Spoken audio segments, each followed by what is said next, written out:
नमस्कार। मैं doctor Anuradha Harkare psychology Sundays में आपका स्वागत।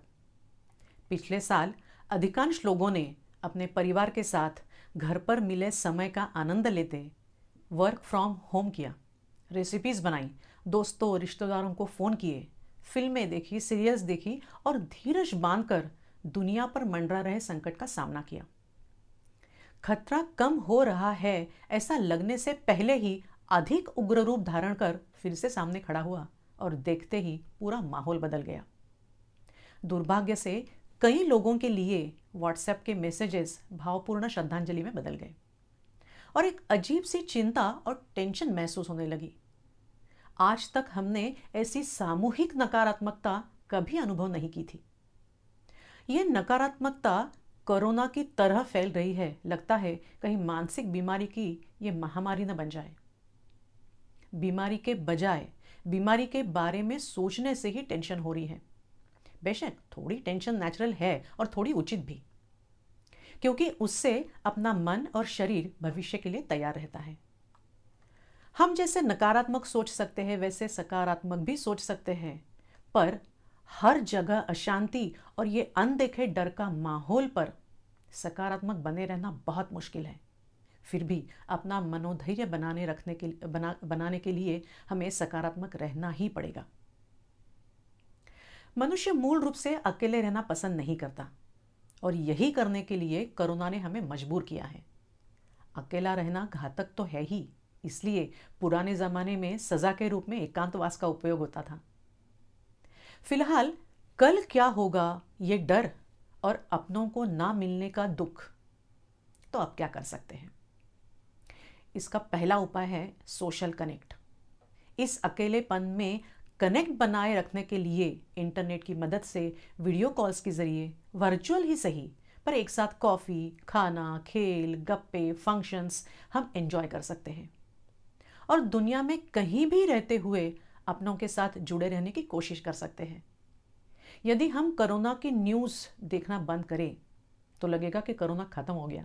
इसलिए दिन भर दुखद खबरें देखने के बजाय, टेंशन बढ़ाने वाले फोटोज़, वीडियोज़ फॉरवर्ड करने के बजाय उसी सोशल मीडिया का उपयोग करके नया कुछ स्किल सीखने की कोशिश भी कर सकते हैं। दूसरा उपाय है पालतू जानवर या नेचर के साथ, प्रकृति के साथ समय बिताना। यह वो स्ट्रेस बस्टर है जिससे ब्लड प्रेशर, हृदय गति और तनाव कम होता है। इसलिए बालकनी, आंगन, छत, बगीचा, भले छोटी खिड़की क्यों ना हो, पर पेड़ पौधों के साथ समय बिताना बहुत ज़रूरी है, क्योंकि उस वक्त हम अकेलेपन का शिकार नहीं होते। साइकोलॉजिस्ट के अनुसार सकारात्मक रहने का तीसरा उपाय है कृतज्ञता। हमारे जीवन में कई लोगों का योगदान है जिन्होंने जाने अनजाने में हमें मदद की थी।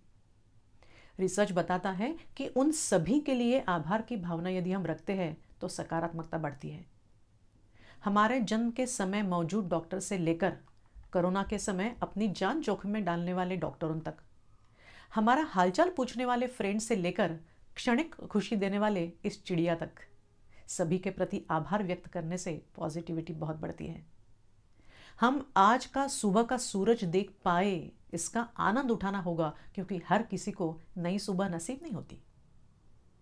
ऐसे कई बदलाव यदि हम अपने विचारों में लाते हैं तो जीवन में हम निश्चित रूप से बहुत सकारात्मक रह सकते हैं और जीवन आसान भी होगा। इस सिलसिले में एक कहानी सुनाती हूँ।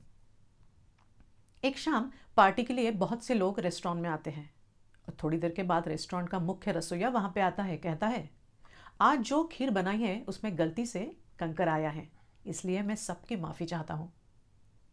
बाद में हर कोई इसी बात पर ध्यान देता है कि क्या उनके खीर में तो कंकर नहीं आया, और एक दूसरों से केवल खीर और कंकर इसी पे बातें करते हैं। भोजन के बाद पता चलता है कि खीर में कंकर किसी को नहीं मिला, पर ऐसा होने के डर से किसी ने भोजन का पूरी तरह से आनंद ही नहीं उठाया। शायद हमारा भी आज यही हाल है।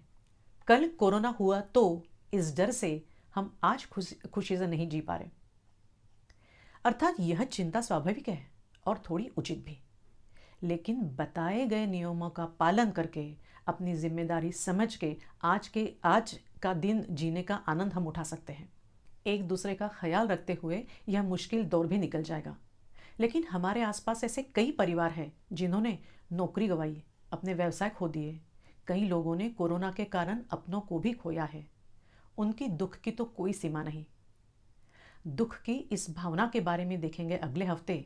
लेकिन आज का एपिसोड कैसा लगा ये ज़रूर कमेंट बॉक्स में लिखिए।